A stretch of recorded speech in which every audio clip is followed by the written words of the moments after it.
Hello everyone. In this presentation, I will discuss the paper entitled Conditional Expectations given the sum of independent random variables with regularly varying densities, co-authored with Michel Denuit and Patricia Ortega-Jiménez, and published in Aston Bulletin in 2025. The starting point of the paper is the conditional expectation defined as the expected value of one loss component x given that the aggregate loss S of two risks, x and y, equals S. This object may look purely probabilistic at first glance, but it plays a central role in several actuarial and financial applications. In particular, it appears naturally in conditional mean risk-sharing rules, where losses are allocated ex post once the total loss is observed, and in capital allocation problems based on distortion risk measures. The paper is motivated by a fundamental tension between tractability and realism. Classical monotonicity results for conditional expectations rely on log-concave densities, a strong assumption that rules out heavy-tailed losses. However, insurance and reinsurance losses are well known to exhibit heavy tails. The objective of the paper is therefore to understand how conditional expectations behave when log concavity is abandoned and replaced by regularly varying densities. We show that heavy tails profoundly modify both the qualitative and quantitative behavior of the conditional expectation of a risk given the value of the sum of two risks, with important economic implications for risk sharing and incentives. The paper studies the regression function mxs equal to the expectation a risk x given the sum s equals s, where s equals x plus y, and x and y are independent non-negative random variables. This conditional expectation is the cornerstone of conditional mean risk sharing. It defines how much agent with risk x contributes when the total loss equals s. Under standard assumptions such as log concavity, it is well known that mxs is increasing in s, which ensures incentive compatibility through the so-called no sabotage condition. The first key contribution of the paper is to replace log concavity by the much weaker and more realistic assumption of regularly varying densities, complemented by an asymptotic smoothness condition. Within this framework, we deliver two main messages. Qualitatively, we show that imbalance in tail heaviness can force mxs to be non-monotone and even bounded. This means that sabotage incentives are not accidental, but structurally unavoidable in some heavy-tailed environments. Quantitatively, we derive sharp asymptotic levels and detailed expansions of mx's as s tends to infinity. These asymptotics are entirely driven by the difference between the tail indices of x and y, with critical thresholds at 1 and 2. Consider two risk holders who contribute non-negative losses x and y to a common pool. Once losses are realized, the aggregate loss is s and must be shared between the two agents.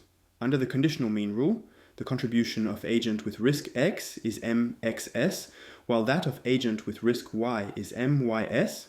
By construction, these two contributions always sum to s, so the pool is exactly balanced ex post. This rule has attractive fairness properties. On average, each agent pays exactly their expected loss. However, a key incentive issue arises if mxs is not increasing.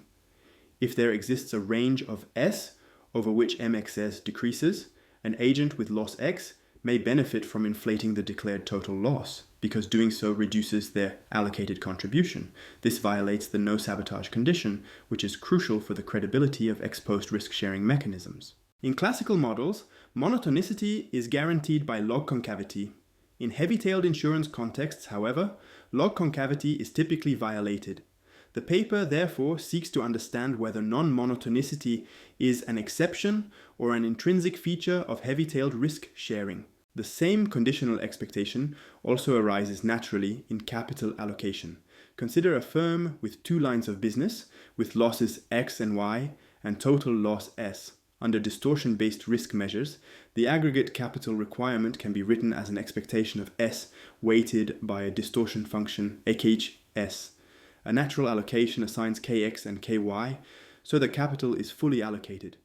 Using the law of total expectation, kx can be rewritten as the expectation of mxs times hs. This shows that the shape of MXS directly influences how capital is allocated across business lines. If MXS is bounded or non-monotone, this may signal a structural imbalance in the portfolio. In applied work, such behavior is often interpreted as a warning sign that one line of business dominates tail risk.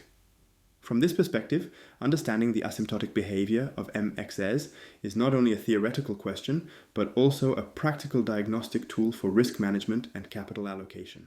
The core object of the paper is MXS, defined for positive S as given in equation I1. A key technical contribution is a representation of this conditional expectation in terms of size-biased distributions, stated as equation 2. In words, the conditional mean can be expressed as the unconditional mean of x multiplied by the ratio of two convolution densities, one involving the size-biased version of x. Size biasing means that observations of x are weighted proportionally to their magnitude. This has a crucial effect on tail behavior. If x has a regularly varying density with index alpha x, then its size-biased version has index alpha x minus 1. This one unit shift is at the heart of the paper. It explains why the difference alpha x minus alpha y equal to 1 plays a critical role in determining whether MXS remains bounded or diverges. This representation transforms the study of conditional expectations into a problem of tail comparison between convolutions, which can be handled using tools from regular variation.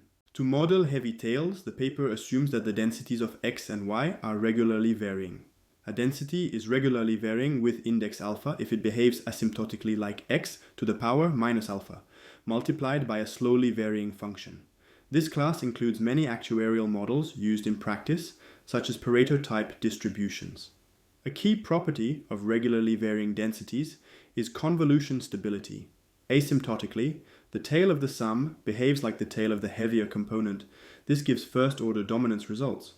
However, first-order asymptotics are not sufficient to analyze monotonicity or to derive precise expansions for MXS. For this reason, the paper introduces an asymptotic smoothness condition, which can be interpreted as a differentiability requirement at infinity. This condition allows us to perform local Taylor-type expansions of the densities and to derive second-order expansions for the density of the sum and for the conditional expectation itself. Assume that x and y have regularly varying densities with indices alpha x larger than alpha y and finite means. A first fundamental result concerns the asymptotic level of MXs. The paper shows that MOIS always diverges to infinity, meaning that the heavier-tailed component dominates extreme aggregates. For MXS, the behavior depends entirely on the difference alpha x minus alpha by. If this difference exceeds 1, then MXS converges to the unconditional mean. In this regime, conditioning on a very large aggregate loss essentially selects extreme values of y, while x behaves almost as if it were unconditioned. This result already has strong implications.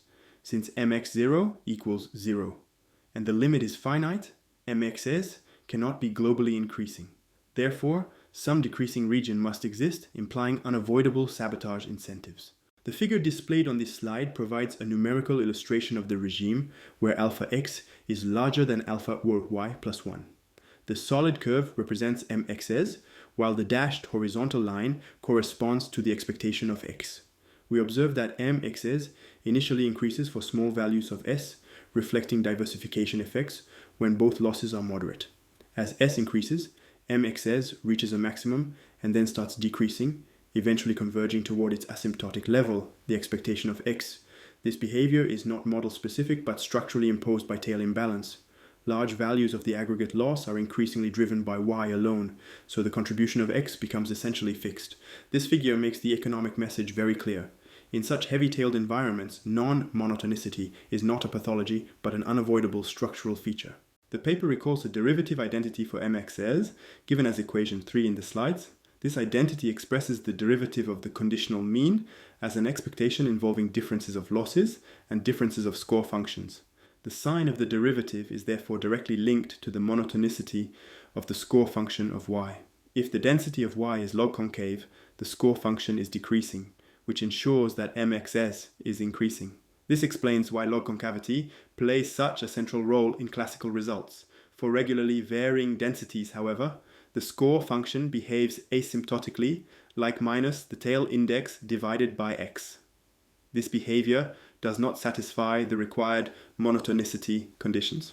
As a consequence, global monotonicity results break down in heavy-tailed settings, and one must instead rely on asymptotic and regime-dependent analyses. A major technical contribution of the paper is the derivation of a detailed asymptotic expansion for mxs, stated as equation 4. Rather than focusing on a single dominant term, this expansion reveals the interaction of 4 competing components associated with different tail indices. The key mechanism is, again, size biasing, which shifts the tail index of x by 1 unit in some terms. As a result, the dominant structure changes depending on whether alpha x minus alpha y crosses 1 or 2. These changes generate distinct asymptotic regimes, each with its own qualitative behavior. This expansion serves as the analytical backbone of the paper, allowing us to derive explicit approximations, convergence rates, and monotonicity properties in each regime. When the difference between tail indices exceeds 2, mx's converges rapidly to the expectation of x. The paper shows that the leading correction term is of order 1 over s and involves the variance of x and the tail index of y. Economically, this means that for very large losses, agent x pays almost a constant amount, regardless of how large the aggregate loss becomes. Since mx0 equals 0, the contribution schedule must necessarily decrease somewhere to connect these two limits. This regime is therefore particularly problematic for conditional mean risk sharing, as sabotage incentives are unavoidable and appear relatively early. When the difference between tail indices lies between 1 and 2, mxs still converges to the expectation of x, but the convergence is much slower. The dominant correction term is now driven by the ratio of the two tail densities, which decays polynomially rather than at rate 1 over s. In practical terms, this means that over ranges of losses relevant for pricing, pooling, or capital allocation, mxs may remain far from its limit. Nevertheless, boundedness still holds, and therefore non-monotonicity remains structurally unavoidable. This regime highlights the importance of second-order asymptotics for understanding economically relevant loss levels. If the difference between tail indices is less than 1, the behavior of mxs changes drastically. In this case, mxs diverges to infinity. When alpha x and alpha y are equal, and the densities are asymptotically proportional, mxs becomes asymptotically proportional to s. This corresponds to proportional sharing of extreme losses. This result matches economic intuition. When both risks have comparable tail heaviness, they both contribute persistently to extreme events. The paper also provides refined expansions, showing how small differences in tail indices can still generate substantial deviations from proportionality. These results emphasize the sensitivity of conditional expectations to tail index differences. Real insurance losses often have a point mass at 0, reflecting periods with no claims. The paper extends all results to zero-augmented models, where losses are expressed as the product of a Bernoulli indicator and a continuous severity. The analysis shows that the same tail index logic applies. The probabilities of non-zero losses appear as multiplicative weights in the asymptotic expansions, but the thresholds at 1 and 2 remain unchanged. In particular, boundedness and non-monotonicity still arise when severity tail indices differ by more than 1. This extension reinforces the practical relevance of the theoretical results. Real insurance losses often have a point mass at 0, reflecting periods with no claims. The paper extends all results to zero-augmented models, where losses are expressed as the product of a Bernoulli indicator and a continuous severity. The analysis shows that the same tail index logic applies. The probabilities of non-zero losses appear as multiplicative weights in the asymptotic expansions, but the thresholds at 1 and 2 remain unchanged. In particular, boundedness and non-monotonicity still arise when severity tail indices differ by more than 1. This extension reinforces the practical relevance of the theoretical results. The figure on this slide summarizes the qualitative behavior of mxs in the plane of tail indices. the boundaries at differences equal to 1 and 2 separate regions with fundamentally different behaviors, bounded versus unbounded conditional expectations, fast versus slow convergence, and proportional versus dominated sharing. This regime map provides a compact diagnostic tool. Given empirical estimates of tail indices, a practitioner can immediately anticipate whether conditional mean risk sharing is likely to generate incentive problems. It also illustrates that tail index differences, rather than absolute tail heaviness, drive the main qualitative effects. To conclude, the paper shows that for independent heavy-tailed losses, the conditional mean m(x) exhibits sharp regime changes driven by the difference in tail indices. When this difference exceeds 1, boundedness and non-monotonicity are unavoidable, implying structural violations of the no-sabotage condition.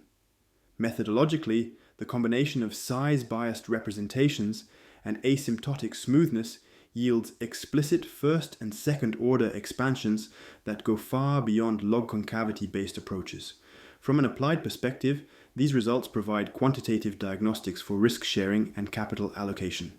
Future research directions include extensions to more than 2 risks, dependent structures, alternative sharing rules, and applications to climate-driven extreme losses and dynamic risk management.